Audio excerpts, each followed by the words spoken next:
Today we will discuss about inversion theorems, inversion formulas for Fourier transform. First of all, we will discuss about inversion formula for Fourier sine transform. If f s bar p is the Fourier sine transform of fx which satisfies Dirichlet's condition in every finite interval and such that integral minus infinity to infinity fx mod of fx dx exists, then the function fx is called the inverse Fourier sine transform of fsp, and at every point of the continuity of fx it is given by fx is equal to 2 upon pi under root integral 0 to infinity fs bar p sin px dp. Similarly, we can define inversion formula for Fourier cosine transform. If fcp bar is the Fourier cosine transform of fx which satisfies Dirichlet's conditions in every finite interval and such that integral minus infinity to infinity mod of fx dx exists, then the function fx is called the inverse Fourier cosine transform of fcp bar, and at every point of continuity of fx it is given by fx is equal to 2 upon pi under root 0 to infinity fcp bar cos px dp.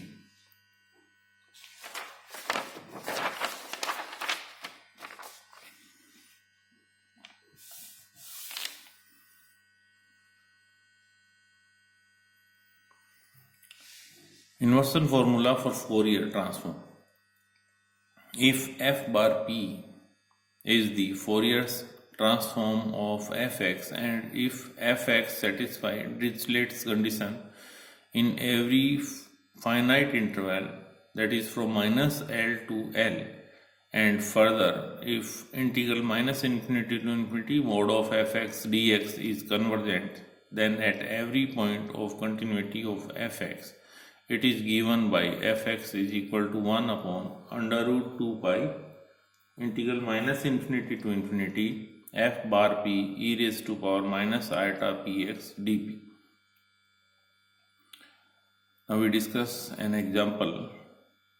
Find fx if its Fourier sine transform is p upon 1 plus p square, and find fx if its cosine transform is 1 upon 1 plus p square. First, we will find out fx when the Fourier sine transform of is p upon 1 plus p square.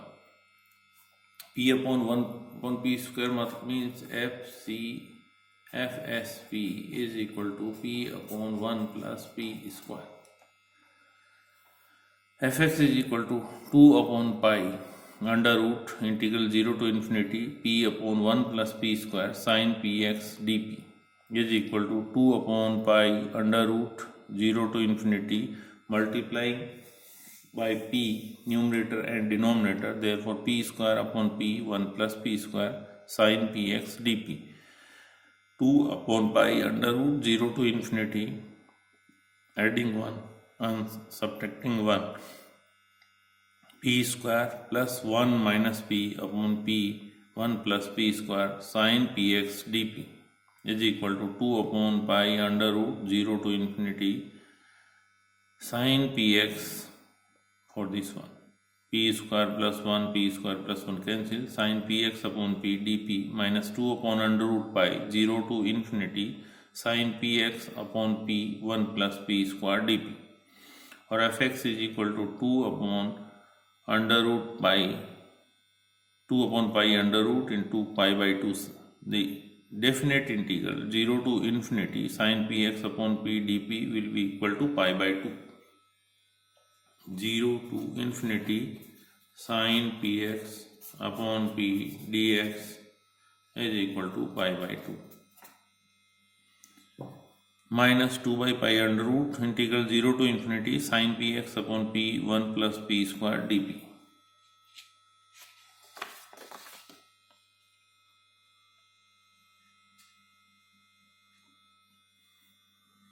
fx will be equal to pi by 2 under root minus 2 upon pi under root 0 to infinity sin px upon p 1 plus p square dp. Differentiating with respect to x, df upon dx is equal to minus 2 upon pi under root 0 to infinity cos px 1 plus p square dp, and d square f dx square is equal to minus 2 upon pi under root 0 to infinity minus p sin px upon 1 plus p square dp, or d square f dx square is equal to f d2f dx2 minus f is equal to 0, or we can write d2 minus 1 into f is equal to 0, d is equal to plus minus 1. F is equal to a e raised to power x plus b e raised to power minus x. Differentiating this equation forth with respect to x, df upon dx is equal to a e raised to power x minus b e raised to power minus x. When x is equal to 0, then f is equal to pi by 2 under root by 4th this equation. When we put x is equal to 0, a plus b is equal to pi by 2 under root, and when x is equal to 0, first derivative of fx will be equal to minus 2 upon pi under root 0 to infinity dp upon 1 plus p square. Integrating this one 0 to infinity dp upon 1 plus p square will be equal to tan inverse p. Limits from 0 to infinity, or we can write this one as pi by 2, or is equal to pi by 2. By 5th, a minus b is equal to minus under root pi by 2. Solving these two equations, 6th and 7th, a is equal to 0 and b is equal to pi by 2 under root.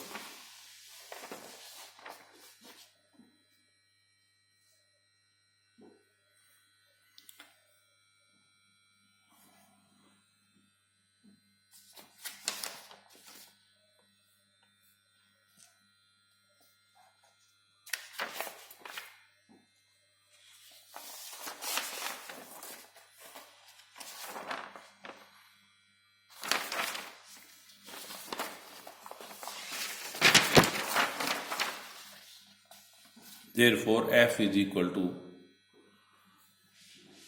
pi by 2 under root e raised to power minus x. Similarly, for second part, fx is equal to 2 upon pi under root integration 0 to infinity cos px upon 1 plus p square dp.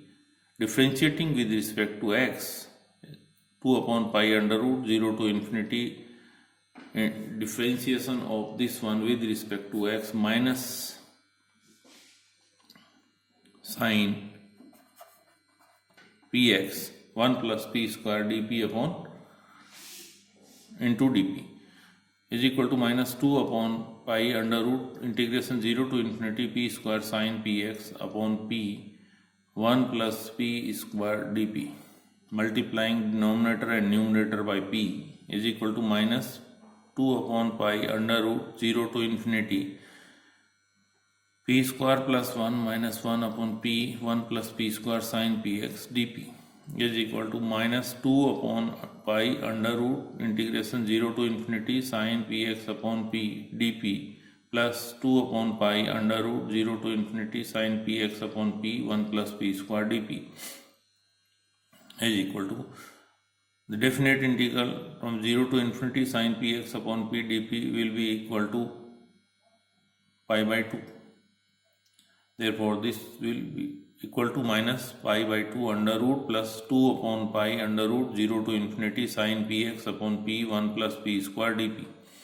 Therefore, d square f upon dx square is equal to 2 upon pi under root 0 to infinity cos px.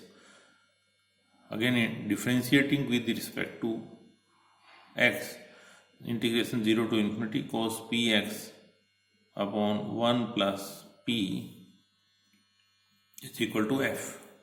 Therefore, d2 minus 1 into f is equal to 0 f will be equal to a e raised to power x plus b e raised to power minus x. Differentiating this one with respect to x, this will be equal to a e raised to power x plus b e raised to power minus x. When we put x is equal to 0, then f will be equal to 2 upon pi under root 0 to infinity dp upon 1 plus p square, or this will be tan inverse p 0 to infinity pi by 2. 2 upon pi under root into pi by 2 will be equal to pi by 2 under root. When x is equal to 0, then first derivative of this one will be equal to minus pi by 2.